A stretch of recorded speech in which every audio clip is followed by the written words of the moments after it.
Ladies and gentlemen, this is Ballet Rain. As ballet dancers, we get asked a lot by non-dancers about pointe shoes, how they work, are they bad for your feet? Today we're going to be answering some of the most frequently asked questions that we get about pointe shoes. So question number 1 is, how are your toes inside of your pointe shoes? A lot of people think that our toes are curled underneath. Either that or we're standing on demi-pointe, so with the toes bent in the atomically correct position, but inside a pointe shoe.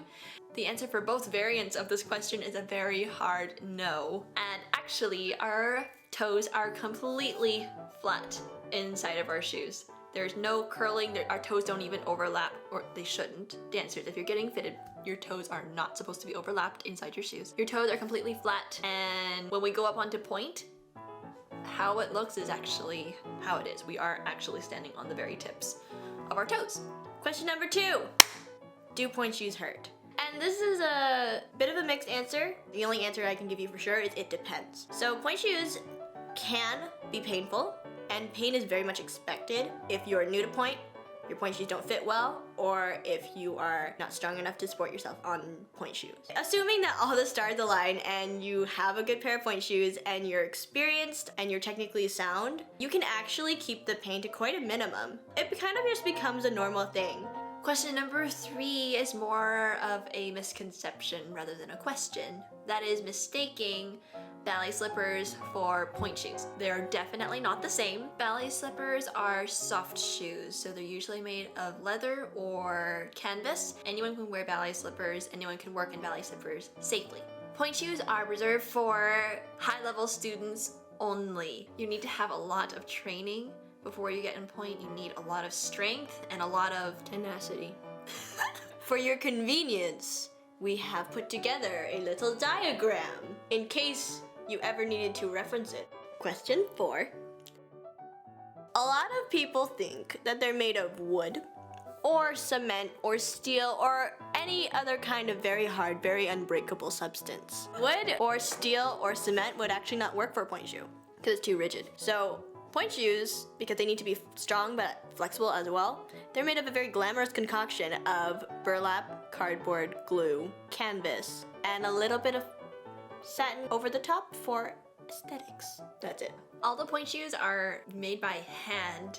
Yeah. They actually have human beings in the factory putting the layers of burlap, coating it with the glue and sticking more burlap on top. Yeah. And hammering it and shaping it, and then they bake them. They bake them in like a kiln. Oh yeah, that's right. I forgot that they do that. All pointe shoe makers, we love you, we appreciate you. We don't know what we would do without you. Yeah, we cannot actually get on our toes without the proper equipment.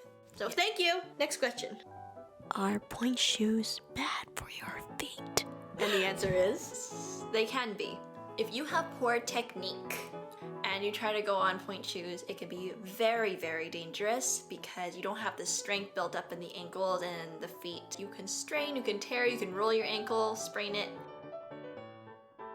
Then yes, pointe shoes would be very bad for your feet. Second, if you are young, like 8, 9, 10, maybe even 11 or younger, your bones are actually still developing during that stage. If you are putting that much weight and pressure and stress on those bones and on those joints, it can be detrimental. It can cause early deformities or stunt the maturing of the bones and of the joints. So yes, if you start pointe too young, it's known to be detrimental to the anatomy. And last but not least, if you have ill-fitting shoes, which I think had like a common thread throughout this video, if you have poorly fitting shoes, it is horrible for your feet. 80 or 90% of young dancers are wearing improperly fitted shoes. As a beginner, it's really hard to tell if a pointe shoe is well fit or if it's ill fit. And a fitter can't tell for you. You need to be able to tell for yourself what fits you or what's not. So it's very common for a young dancer, the first shoe or shoes that they try are not actually going to fit them very well. I think it's only with experience that you can really find out the shoe that's going to work for you the best and that's going to prevent injuries the most. I think that just about wraps it up. Yay! The 5 most commonly asked questions that we get asked as ballet dancers. If you have any more ballet questions or questions about pointe shoes or anything that you'd like to see from us next, we'd be super happy to hear from you guys, and hopefully they'll be covered in a future video. Dancers, share this video. I think that's all from us, and we will see you in the next episode. Ballerina signing off.